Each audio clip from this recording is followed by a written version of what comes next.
Wah, Rafael Leao ternyata sudah memiliki klausul rilis mencapai 150 juta euro. Laporan dari Italia mengatakan, Rafael Leao sebenarnya sudah memiliki klausul rilis sebesar 150 juta euro dalam kontraknya di Milan, yang mana pihak klub ingin memperbaharuinya dalam waktu dekat. Penyerang Portugal itu tampil sensasional saat Rossoneri memenangkan Scudetto dan didapatkan sebagai pemain terbaik Serie A di Italia musim ini. Calciomercato.com melaporkan dia telah menjadi target utama dari beberapa klub top Eropa, tetapi memiliki klausul pelepasan besar yang dimasukkan ke dalam kontraknya setelah kedatangannya dari Lille pada 2019. Laporan tersebut menambahkan bahwa agen Leao Jorge Mendes pada awalnya menentang klausul tersebut, tetapi AC Milan tidak akan menerima tawaran di bawah 150 juta euro untuk nomor 17 mereka. Leao telah menjadi penentu sepanjang musim dengan catatan 11 dari 14 golnya, menempatkan Milan unggul dalam satu pertandingan. Sejak Inter tergelincir melawan Bologna pada matchday 34 yang memberi Milan keunggulan dalam perburuan gelar, Rossoneri telah mencetak 9 gol, dengan Leao mencetak 2 gol dan 5 assist.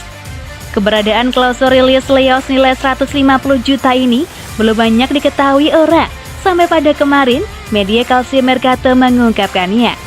Kejeniusan Paolo Maldini untuk melindungi para pemainnya dari kejaran tim lain memang layak diacungi jempol.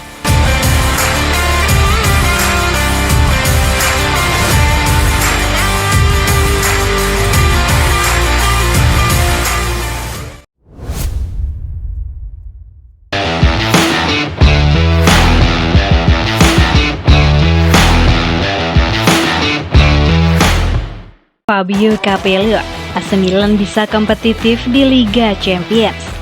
Fabio Capello percaya Milan bisa kompetitif di Liga Champions dengan beberapa pemain baru setelah memenangkan Scudetto. Rossoneri merebut gelar Serie A untuk pertama kalinya dalam 11 tahun, mengalahkan Inter di posisi teratas dengan 86 poin berbanding 84. Itu juga berarti mereka akan berada di pot 1 untuk undian Liga Champions di babak penyisihan grup 2022-23 yang seharusnya memberi mereka lawan yang lebih menguntungkan. Setidaknya di atas kertas mengatakan demikian. Berkaca di musim lalu tidak berada di pot unggulan telah membuat Rossoneri mesti bergabung di grup neraka bersama dengan Liverpool, Atletico Madrid, dan FC Porto. Milan tidak bisa lagi bersembunyi di Liga Champions sekarang, mengingat hasil mereka, kata mantan kepala Rossoneri Capello kepada Sky Sport Italia.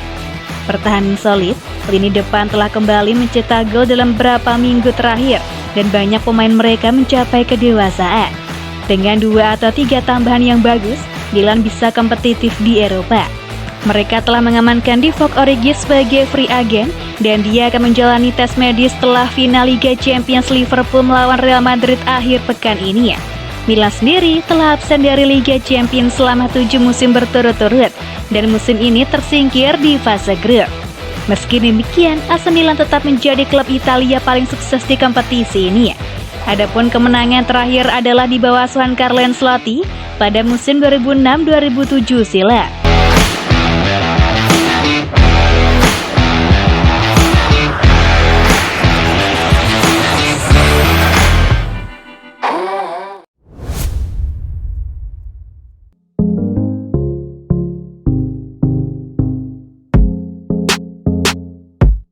AC Milan berencana perpanjang kontrak Fikayo Tomori. AC Milan menjadi tim yang mampu tampil konsisten di musim 2021-22. Hal tersebut terbukti dengan keberhasilan mereka memenangkan Scudetto. Kepastian tersebut didapat usai mereka sukses menang 3-0 kontra Sassuolo di pekan terakhir kompetisi. Selain taktik dan strategi tepat yang digunakan Stefano Pioli, performa para pemain pun nampaknya layak untuk mendapatkan apresiasi lebih, termasuk diantaranya Fikayo Tomori. Bek asal Inggris itu menjadi sosok penting di lini belakang dan sukses tampil dalam 40 pertandingan. Puas dengan performa Tomori, kini menurut laporan Telegraph, Milan sudah berencana untuk menambah masa bakti sang pemain. Walau kontraknya di San Siro masih tersisa 3 musim, Dewan klub tersebut terkesan dengan perkembangan sang pemain. Terlebih saat ini dia sudah lancar berbahasa Italia. Milan juga beranggapan bahwa Tomori akan menjadi pilar penting untuk jangka panjang. Minimnya kesempatan bermain di Chelsea membuat Tomori memutuskan untuk menjalani masa peminjaman bersama Milan.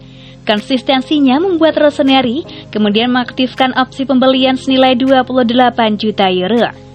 AC Milan sepertinya sudah mulai bergerak untuk mempersiapkan skuad jelang musim 2022-2023, bukan hanya memperpanjang kontrak pemain-pemain utama.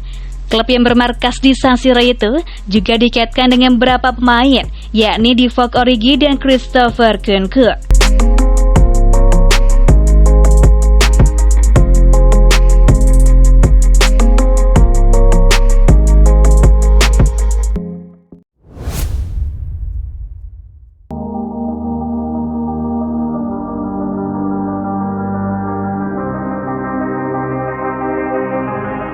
Suara tifosi, 4 titik balik AC Milan bisa meraih Scudetto musim ini. Tahun 2022 nampaknya akan menjadi tahun yang akan diingat oleh para penggemar AC Milan atau yang akrab dipanggil dengan Milanisti. Hal ini tak lepas dari keberhasilan AC Milan yang berhasil meraih gelar Scudetto mereka yang ke-19 setelah terakhir kali merengkuhnya pada tahun 2011. Setidaknya menjadi titik balik dari AC Milan dalam meraih gelar Scudetto pada musim ini. Poin pertama adalah penunjukan Paolo Maldini sebagai direktur teknis Milan.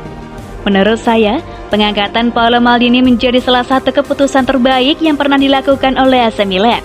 Sejak diangkat sebagai direktur teknis, Paolo Maldini yang dibantu oleh Ricky Massara sebagai direktur olahraga banyak membuat keputusan tepat terkait pemilihan pemain yang kiranya cocok untuk Milan. Salah satu keputusan besar yang pernah diambil oleh Maldini adalah dengan melepas Donnarumma dan Hakan Calhanoglu yang mana kala itu menjadi salah satu pemain penting bagi Milan. Bahkan keputusan ini dianggap oleh beberapa pihak justru akan membuat Milan semakin sulit untuk bersaing di Serie A. Poin kedua adalah belanja pemain yang efektif dan efisien. Poin ini tentunya tidak lepas dari poin pertama. Maldini seolah paham mana saja pemain-pemain yang cocok dengan Milan, tetapi memiliki harga yang tergolong murah. Salah satunya adalah Kalulu. Siapa yang menyangka bahwa pemain muda yang dibeli dengan harga 480.000 euro ini mampu menjadi pemain bertahan yang serba bisa. Bahkan duetnya dengan Fikayo Tomori dapat dikatakan sebagai salah satu duet terbaik jika kita melihat dalam beberapa pertandingan terakhir Milan. Selain itu ada juga Olivier Giroud, pemain senior yang dibeli oleh Milan senilai 1 juta euro dari Chelsea. Banyak orang yang menyaksikan pemain berusia 35 tahun ini ketika sampai di Milan. Banyak pihak yang beranggapan bahwa masanya Giroud sudah habis. Dia dianggap sudah tidak bisa lagi memberikan permainan seperti saat membela Arsenal.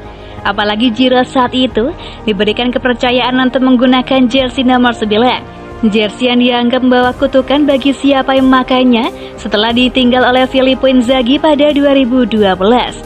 Tapi siapa yang menyangka bahwa Giroud mampu tampil apik bersama Milan dan juga menjadi salah satu pemain penting bagi Milan di musim ini. Salah satu aksinya yang sangat berperan besar adalah kesuksesan Milan tahun ini adalah ketika mampu mencetak brace di gawang Inter Milan pada saat derby della Madonnina. Poin berikutnya adalah perpaduan antara pemain muda hingga pemain senior yang sempurna. Pada poin ini, saya menilai bahwa kehadiran pemain senior seperti Ibrahimovic, Giroud dan Simon Kjær memberikan pengaruh yang baik bagi pemain-pemain muda Milan.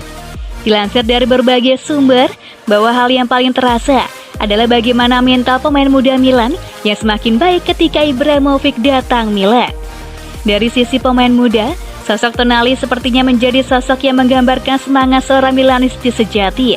Meskipun pada musim sebelumnya tampil kurang gahar, di musim ini Tonali seolah tampil penuh determinasi. Perannya di lini tengah bersama Kessie maupun Benacer menjadi salah satu kunci permainan Milan di musim ini. Poin berikutnya adalah mempertahankan Stefano Pioli sebagai pelatih. Mempertahankan Pioli sebagai pelatih merupakan keputusan yang harus disyukuri oleh Milan. Hadirnya Pioli di Milan seolah memberi warna baru pada permainan Milan. Saya mencoba mengutip pertanyaan Bung Binder yang menyatakan bahwa permainan Milan di era Pioli ini dapat dikatakan cukup unik. Hal ini dikarenakan pendekatan permainan yang digunakan oleh Pioli sangat berbeda dibanding tim lain di Serie A. Harus kita akui bahwa Milan gagal di Champions League, tetapi selalu ada ruang untuk perbaikan, dan semoga dengan permainan Milan yang terus berkembang, Milan bisa kembali berjaya di kompetisi paling elit di seantero Eropa itu.